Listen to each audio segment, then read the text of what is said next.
ధనం మూలం ఇదం జగత్ సిరీస్కు స్వాగతం. మణిగురు రాజశేఖర్ గారు నమస్తే అండి. నమస్కారం అండి. రాజశేఖర్ గారు, మనం దేనికి మన జీవితాన్ని ఇస్తే అది మనకు సంపదనిస్తుంది. ఇది నేను రాసిన ఒకానొక కోట్ ఇది.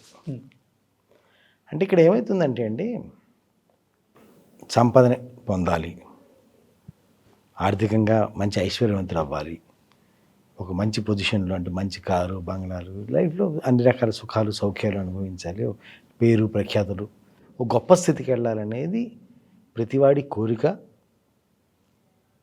అవసరం, నన్ను అడిగితే బాధ్యత కూడా ప్రతి వాళ్ళకి. అంటే ఎక్కడ పుట్టామనేది అంత అంటే ఏదో కొటేషన్ చూసారా, పేదవాడిగా పుట్టడం నీ తప్పు కాకపోవచ్చు కానీ మరణించడం మటుకు నీ తప్పే అని. అయితే ఇక్కడ పాయింట్ ఏంటంటే, మీరు అర్థం చేసుకోవాల్సిన విషయం ఈ విషయంలో, ఎవరినైనా తీసుకోండి, అంటే మీరు ఇవాళ రోజున చూస్తున్నటువంటి సోకాల్డ్ సంపన్నుడు కానీ, సక్సెస్ఫుల్ పర్సన్ కానీ, లేదా బాగా ప్రపంచ ప్రఖ్యాతిగాంచిన వ్యక్తి కానీ, లేదా ఏదైనా ప్రపంచ ప్రఖ్యాతి కాకపోయినా దేశవ్యాప్తంగా ప్రఖ్యాతిగాంచిన వాడైనా, రాష్ట్ర వ్యాప్తంగా ప్రఖ్యాతిగాంచిన వాడైనా, లేదా కొద్ది గొప్ప రికగ్నిషన్ పొందిన వాడైనా, ఎవరినైనా తీసుకోండి, వాళ్ళు మీరు కనుక గమనించి చూస్తే క్లోజ్గా, వాళ్ళు ఒక విషయాన్ని తీసుకుంటారు. అంటే ఒక జీవన మార్గం, లేదా ఒక ఆదాయ మార్గం, లేదా ఒక వృత్తి తీసుకొని దానికి వాళ్ళ జీవితాన్ని ఇచ్చేస్తారు. ఎగ్జాక్ట్లీ. జీవితాన్ని ఇచ్చేటువంటి వాళ్ళకున్న డబ్బు కానీ, సమయం కానీ, శ్రమ కానీ, ప్రయారిటీస్ కానీ, లేకపోతే దానికోసం ఇంకేదైనా అంటే దాని ముందు ఇంకేది వచ్చినా కానీ పక్కన పెట్టేస్తారు. ఎటువంటిది వచ్చినా సరే పక్కన పెట్టేస్తారు. అది వాళ్ళ ఆపదనమాట. ఇక్కడ ఈ వృత్తిపరమైన ఈ విషయంలో వాళ్ళకి పని ఉంది, ప్రయారిటీ ఉంది అంటే మిగతా ప్రపంచం అంతా పక్క వెళ్ళిపోద్ది. ఓకే, ఏ విషయమైనా సరే పక్క వెళ్ళిపోతున్నాడు. అలా మనం దానికి జీవితాన్ని ఇవ్వటం అంటే ఏంటంటే, మన జీవితంలో ఇంకేమీ లేదు, అదొక్కటే ఉందన్నట్టుగా మన జీవితాన్ని ఇచ్చేయడం. అలా జీవితాన్ని కనుక మనం ఏదైనా ఒక విషయానికి ఇవ్వగలిగితే, ఏదైనా ఒక దానికి మనం జీవితాన్ని ఇవ్వగలిగితే, అదే పని మనకి సంపదనిస్తుంది మళ్ళీ. అంటే లేదా మనం కోరుకున్న జీవితాన్ని ఇస్తుంది. ఇంకా గట్టిగా ప్రిసైజ్గా చెప్పాలంటే అన్నీ కలిపి మనం కోరుకున్న జీవితాన్ని ఇస్తుంది. ఓకే, అంటే మనం దేనికైతే జీవితాన్ని ఇస్తామో తిరిగి అదే మనకి జీవితాన్ని ఇస్తుంది. అదే మనకి మనం కోరుకున్న జీవితాన్ని ఇస్తుంది. ఓకే, చాలా ఎగ్జాంపుల్స్, నెంబర్ ఆఫ్ ఎగ్జాంపుల్స్, అందరికీ బాగా కనెక్ట్ అయ్యేటట్టుగా చెప్తాను. సచిన్ టెండూల్కర్ ఉన్నారు. ఆయన చిన్న వయసు నుంచి, బాల్యం నుంచి కూడా, బాల్యం 5 సంవత్సరాలు 6 సంవత్సరాల వయసు నుంచి కూడా క్రికెట్ అనే దానికి జీవితాన్ని ఇచ్చాడు. అంటే ఆ వయసులో పిల్లలు బొమ్మలు ఆడుకుందాం, లేదా వీడియో గేమ్స్ ఆడుకుందాం, లేదా ఇంకో సినిమాకి వెళ్దాం, లేదా బేకరీకి వెళ్దాం, అది చేద్దాం, ఇది చాలా రకాలు ఉంటాయి ఆ వయసులో ఉంటాయి. డెఫినెట్గా ఆయన ఏ వయసులో అయితే 5-6 సంవత్సరాల వయసు నుంచి రిటైర్ అయ్యే 40-42 సంవత్సరాల వయసు దాకా ప్రతి ఏజ్లో కూడా ఆ వయసుకి సంబంధించినటువంటి కోరికలు కానీ, ఆ వయసుకు సంబంధించిన సరదాలు కానీ ప్రతి వాళ్ళకి ఉంటాయి. అవును.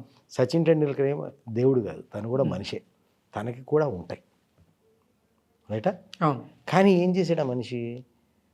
దీనికి జీవితాన్ని ఇచ్చేసాడు, డెడికేషన్, జీవితాన్ని ఇచ్చేసాడు. అంటే జీవితంలో ఆ ఫ్రెండ్స్ తోటి కానీ, సినిమాలకు కానీ, షికార్లు కానీ, అంటే ఏ వచ్చినా సరే ఇది చెయ్యగా మిగిలిన సమయం ఏమన్నా మిగిలితే దానితో చేశాడేమో కానీ దీని సమయాన్ని పక్కన పెట్టి చేయలే.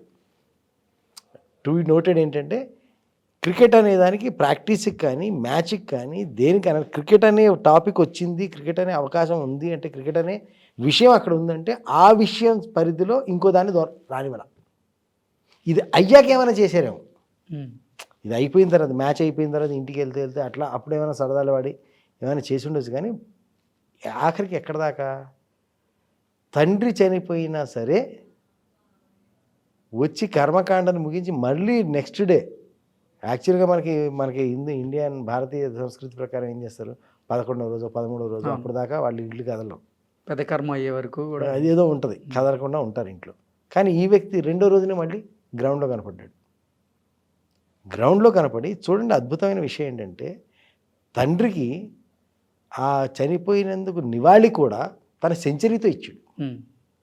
సెంచరీ చేసి అంకితం చేశారు. అదే నివాళి, తండ్రికి తను తీర్చుకునే రుణం, తండ్రికి తను చెప్పే థ్యాంక్ యూ డాడ్ అని చెప్పడం, అలా బ్యాట్ పట్టుకుని ఆ హెల్మెట్ అలా పట్టుకుని ఆకాశంకి చూస్తూ థ్యాంక్ యూ డాడ్ అని చెప్పి సెంచరీ కొట్టింది నెక్స్ట్ డే మళ్ళీ. అంటే ఇది ఏంటంటారు దీన్ని, దానికి టోటల్గా జీవితాన్ని అంకితం చేయటం అన్నమాట. అలా జీవితాన్ని అంకితం చేశారు కాబట్టి క్రికెట్ ప్రపంచంలోకెల్లా అత్యంత ధనికుడైన క్రికెటర్ అయ్యాడు, మెంబర్ ఆఫ్ పార్లమెంట్ అయ్యాడు, ఆర్మీలో జాబు ఏమంటారు హానరీ జాబ్ పొందాడు, భారత రత్న పొందాడు. అవును. ఇవన్నీ ఒక మనిషి ఒక జీవితంలో చేయగలిగిన ఫీట్స్ అవి. ఒక మనిషి ఎంపీ అవ్వటం ఏంటి, మెంబర్ ఆఫ్ పార్లమెంట్ అవ్వడం, క్రికెటర్ అవ్వడం, అత్యంత ధనికుడైన క్రికెటర్ అవ్వడం, భారత పొందడం, అది 45 ఏళ్ల వయసు లోపు. అంటే ఎంత అంకిత భావంతో తన జీవితాన్ని క్రికెట్కి ఇచ్చాడో అంత జీవితాన్ని, అంత కోరుకున్న జీవితాన్ని క్రికెట్ తనకిచ్చింది. అవును. ఇంకో ఎగ్జాంపుల్ చెప్తాం. అబ్దుల్ కలాం గారు ఉన్నారు. ఆయన సైంటిఫిక్ రీసెర్చ్కి తన జీవితాన్ని ఇచ్చారు. అవును. ఆయన ఎక్కడ తీసుకెళ్ళింది, ఒక బెస్తవాడి పిల్లవాడి స్థాయి నుంచి రాష్ట్రపతి స్థాయి దాకా తనని తీసుకెళ్ళింది. ఏ స్థాయి తను ఇవ్వగలిగారు అంటే, ఆయనకి పెళ్లి సంబంధం చూసి నిశ్చితార్థం పెట్టుకుంటే, నిశ్చితార్థం ఇంకో 2 రోజులు ఉంది కదా, ఈ లోపల చిన్న ఎక్స్పెరిమెంట్ చేసేద్దామని ల్యాబ్లో దూరాడంటే, ల్యాబ్లోకి వెళ్ళిపోయి ప్రయోగం స్టార్ట్ చేశారు. ఆ ప్రయోగం అయిపోయింది అమ్మయ్య అనుకుని ఆయన తేరుకుని చూసేసరికి 6 రోజులు అయిపోయింది. 2 రోజుల తర్వాత నిశ్చితార్థం అనగా లోపలికి వెళ్ళాడు మనిషి. 6 రోజుల తర్వాత డేట్లు మారిపోయినా ఆయన గమనించలేదు. అంటే నిశ్చితార్థం దాటి 3 రోజులు దాటిపోయింది, 4వ రోజుకి వచ్చాడు. ఆ అమ్మాయి పాపం వెయిట్ చేస్తున్నది. ఆ రోజున ఆయన ఆలోచించాడు, నేను ఒక అమ్మాయిని నిశ్చితార్థం చేసుకుంటే జీవితంలోకెల్లా అతి ముఖ్యమైన రోజు, నా జీవితంలో అయినా తన జీవితంలో అతి ముఖ్యమైన రోజు, అటువంటి అతి ముఖ్యమైన రోజును కూడా నేను మర్చిపోయి తను ఎదురు చూసేలా చేశాను. ఇప్పుడు ఆ అమ్మాయిని కనుక నేను నా జీవితంలో ఆహ్వానిస్తే, ఈ అమ్మాయి జీవితంలో ప్రతి చిన్నదానికి జీవితం అంతా ఎదురు చూపులే సరిపోద్ది, కానీ నేను తనకు న్యాయం చేయలేను. ఒక భర్తగా నేను తనకు న్యాయం చేయలేను.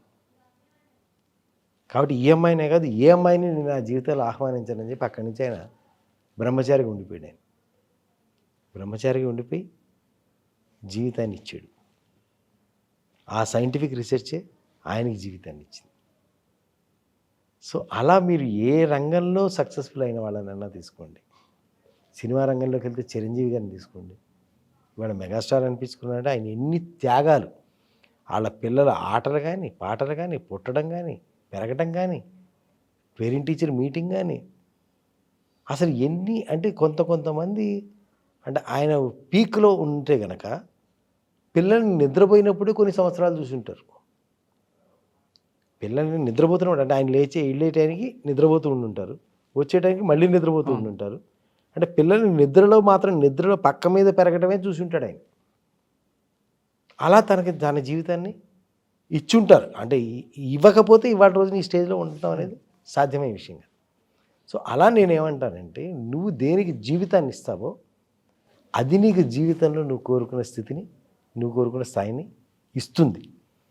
అలా కనుక మనం ఏదైనా కోరుకుని కావాలి అనుకున్నప్పుడు, మనం ఈ ప్రపంచంలో దాదాపు 5 లక్షల జీవన మార్గాలు, అంటే 5 లక్షల ఆదాయ మార్గాలు అనుకోండి, బ్రతకటానికి 5 లక్షల మార్గాలు, వీటిల్లో ఏ మార్గం నువ్వు తీసుకున్నా దాంట్లో డబ్బు ఉంది, పేరు ఉంది, గుర్తింపు ఉంది.